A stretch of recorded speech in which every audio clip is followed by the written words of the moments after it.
반갑습니다. 한국태권도 연구소장 최준규 박사입니다. 더 태권시 10월호 주제인 유리짠 마음을 넘어 호수의 마음으로라는 주제로 이야기를 함께 나눌 수 있도록 하겠습니다. 제가 좋아하는 인도 우화를 하나 소개하고 시작하겠습니다. 자세한 내용은 텍스트에 있으니까요. 간단히 말씀드리면 항상 불평불만하던 제자가 있었고요. 그 제자를 유심하게 지켜봤던 그 스승은 하루는 불러서 유리잔에다가 소금 한 줌을 집어넣고 마셔보게 했습니다. 그때 제자가 너무 짜다라고 이야기했고요. 다시 그 스승은 제자를 데리고 호숫가로 갔습니다. 호수 가서 똑같은 양의 소금을 집어넣고 호수물을 떠주면서 제자에게 물었죠. 이 맛은 어떠니? 라고 물어보니까 시원하다고, 그리고 소금 맛이 하나도 나지 않는다고. 그러면서 스승은 제자에게 이렇게 이야기합니다. 불행의 양은 누구에게나 비슷하다. 다만 그것을 어디에 담는가에 따라 불행의 크기가 달라진다. 유리잔이 되지 말고 호수가 되어라 라고 이야기합니다. 과연 스승과 제자의 차이는 무엇일까요? 그리고 자세히 이야기하면 스승의 시선과 제자의 시선은 어떤 차이가 있었을까요? 저는 가장 중요한 건 제자의 시선은 문제, 불행, 불만에 있었고요. 스승은 그러한 것들, 불행과 불만들은 다 비슷하다, 누구나에게나 다 있다, 하지만 더 나은 가치들을 추구해야 된다라는 그러한 시선에 그런 차이가 있었을 것입니다. 이것을 제가 읽으면서 우리 사범님들에게 하고 싶은 얘기가 참 많았습니다. 왜냐하면 요즘 아이들의 정신적인 어려움들이 굉장히 많거든요. 주변을 살펴보면 정신과도 많고요. 초등학생들, 중학생들, 고등학생들이 정신과 상담을 받는다는 이야기가 참 많습니다. 제가 가르치는 아이들도 그렇고요. 왜 아이들이 정신과에 가는 것이 문제냐면요. 저는 이렇게 생각합니다. 행복을 느껴야 되는 상황에서도 행복을 느끼지 못하고요. 그 안에서 아이들은 불행을 찾습니다. 불만을 찾고요. 문제점만 찾기 시작하더라고요.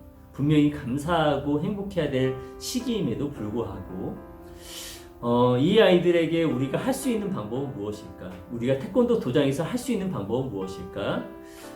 교육자로서 할 수 있는 부분은 무엇일까를 고민하기 시작했습니다. 그리고 알게 되었습니다. 이 우화를 통해서 세 가지를 발견할 수가 있었는데요. 첫 번째는 이 글을 자세히 보면 스승이 이 제자를 유심히 지켜봤다라는 표현이 나옵니다. 제자를 잘 알지 못하고선 제자에게 함부로 이야기할 수는 없잖아요. 그래서 제자를 유심히 살펴보니 제자가 매사에 불만과 불평과 문제만 지적하고 있다라는 것입니다. 스승은 지켜보면서 저 아이에게 어떻게 하면 긍정적인 메시지를 줄 수 있을까를 고민했을 것 같습니다.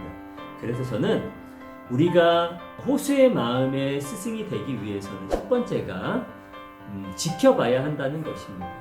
두 번째는 스승은 아주 기막힌 비유를 통해서 제자에게 이야기합니다. 유리잔과 호수라는 그 두 가지를 비교해 가면서 이야기를 하죠.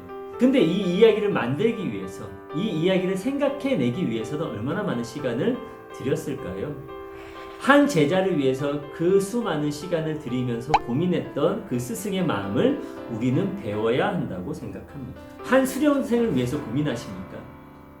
한 아이가 얼굴이 좋아 보이지 않는다면 그 아이를 위해서 고민하십니까? 혹시 집안에 문제가 있는 건 아닐까? 학교에서 혹시 우리 수련생이 왕따를 당하는 건 아닐까라는 고민을 혹시 하십니까? 우리는 그 아이를 위해서 고민하는 스승이 되었으면 좋겠습니다.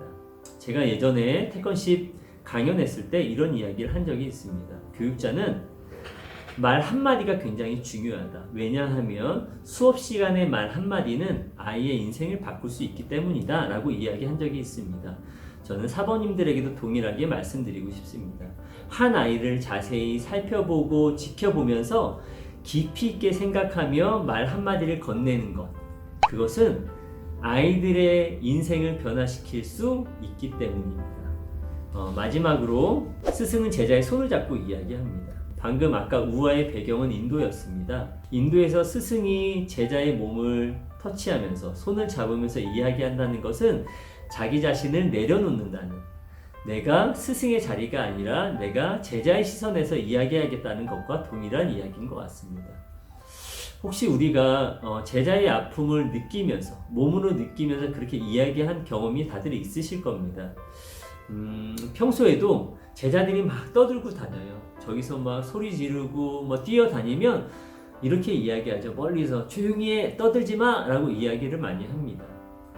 왜 저 아이가 떠들지? 왜 저 아이는 항상 이렇게 돌아다닐까?를 고민해 보시고 찾아가서 무릎 꿇고 그 아이의 눈을 마주치면서 이야기한다면 그 아이의 인생이 변할 수 있을 겁니다. 따라서 저는 우리 모든 태권십 가족 우리 사모님들에게 세 가지를 제안드리고 싶습니다.